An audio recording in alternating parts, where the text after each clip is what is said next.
সাধারণত পানাহার ও কিছু জৈবিক চাহিদা পূরণ থেকে বিরত থাকাকে রোজা মনে করা হয়, কিন্তু এটাই রোজার শেষ কথা নয়, বরং রোজার কয়েকটি স্তর রয়েছে। প্রত্যেক স্তরের মর্যাদায় রয়েছে তারতম্য। ইমাম গাজালি রহমতুল্লাহি আলাইহি তার বিখ্যাত গ্রন্থ ইহইয়াউ উলুমিদ্দিন গ্রন্থে তার রোজার 3টি স্তর বর্ণনা করেছেন। নম্বর 1, সাধারণের রোজা। নম্বর 2, বিশেষ শ্রেণীর রোজা। নম্বর 3, অতি বিশেষ শ্রেণীর রোজা। প্রথমটি সাধারণের রোজা হল পানাহার ও জৈবিক চাহিদা থেকে বিরত থাকা। দ্বিতীয়টি বিশেষ শ্রেণীর রোজা হল পেট ও লজ্জাস্থানের চাহিদা পূরণের সঙ্গে সঙ্গে তার চোখ, কান, জিহ্বা, হাত, পা অর্থাৎ তার সব অঙ্গ পাপমুক্ত রাখা। তৃতীয় অতি বিশেষ শ্রেণীর রোজা হল নিজের অন্তরকে দুনিয়া ও তার মোহ থেকে মুক্ত করা, আল্লাহ তাআলা ব্যতীত অন্য সব কিছু থেকে বিমুখ হওয়া। ইমাম গাজালি রহমতুল্লাহি আলাইহি রোজার 3 শ্রেণী উল্লেখ করে বলেন, প্রথম প্রকারের কোনো মুমিনের প্রত্যাশা হতে পারে না, আর তৃতীয় শ্রেণীর রোজা দীর্ঘ সাধনার ব্যাপার। মুমিনের প্রাথমিক লক্ষ্য হওয়া উচিত দ্বিতীয় শ্রেণীর রোজা পালন করা। এরপর তিনি দ্বিতীয় শ্রেণী তথা খোদাভীরু ও পুণ্যবান ব্যক্তিদের রোজার 6টি বৈশিষ্ট্য উল্লেখ করেন। তা হল, নম্বর 1, দৃষ্টি অবনত রাখা। আল্লাহ তাআলা যার প্রতি তাকাতে নিষেধ করেছেন বা তিনি তাকানো অপছন্দ করেন এমন সব কিছু থেকে দৃষ্টি অবনত রাখা এবং সেসব বিষয় থেকেও দৃষ্টিকে সংরক্ষণ করা যা আল্লাহ তাআলার স্মরণ থেকে বিমুখ করে দেয়।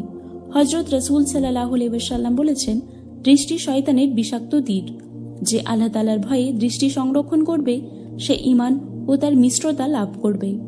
নম্বর 2, জিহ্বা সংযত করা। মিথ্যা, পরনিন্দা, অপবাদ, অশ্লীলতা, গালি ও অনর্থক কথা থেকে নিজের জবান সংরক্ষণ করা। হযরত মুজাহিদ রহমতুল্লাহি আলাইহি বলেন, দুটি স্বভাব রোজার মাহাত্ম্য নষ্ট করে দেয়, মিথ্যা ও পরনিন্দা। নম্বর 3, কান সংরক্ষণ করা। আল্লাহ তাআলার অপছন্দনীয় সব বিষয় থেকে নিজের কানকে সংরক্ষণ করা। গান, বাদ্য, মিথ্যা, পরনিন্দা, অর্থহীন গাল গল্প থেকে বেঁচে থাকা। আল্লাহ তাআলা পবিত্র কোরআনে মিথ্যা শ্রবণকারীর নিন্দা করে বলেছেন, তারা মিথ্যা শ্রবণকারী ও অবৈধ সম্পদ ভক্ষণকারী। সূরা মায়েদা আয়াত নম্বর 46।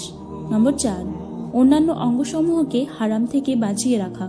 হাত পা সহ বাকি অঙ্গসমূহকে হারাম থেকে বাঁচিয়ে রাখা রোজাদারদের জন্য আবশ্যক। যেমন অন্যায়ভাবে কাউকে আঘাত করবে না, অন্যায় কাজে যাবে না এবং হারাম খাবার খাবে না। রোজার উদ্দেশ্য গুনাহ পরিহার করা।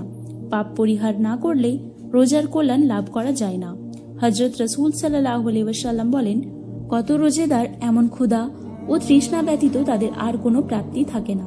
নম্বর 5, ইফতার ও সেহরিতে কম খাওয়া। রোজাদার ব্যক্তি ইফতার ও সেহরিতে কম খাবে, কেননা হযরত রাসূল সাল্লাল্লাহু আলাইহি ওয়াসাল্লাম কম খেতে উৎসাহিত করেছেন।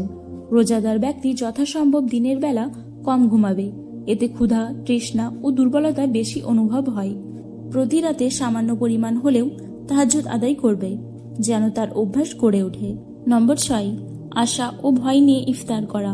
ইফতারের সময় বান্দা রোজা কবুল হওয়ার এবং প্রত্যাখ্যাত হওয়ার ভয় নিয়ে ইফতার করবে, কেননা আল্লাহ তাআলা রমজানে বান্দার প্রতি অনুগ্রহশীল হওয়ার ঘোষণা যেমন দিয়েছেন, ঠিক তেমনি পাপ মার্জনা করাতে না পারলে শাস্তিরও ঘোষণা দিয়েছেন, কেননা ঈমান আশা ও ভয়ের মধ্যবর্তী অবস্থানের নাম।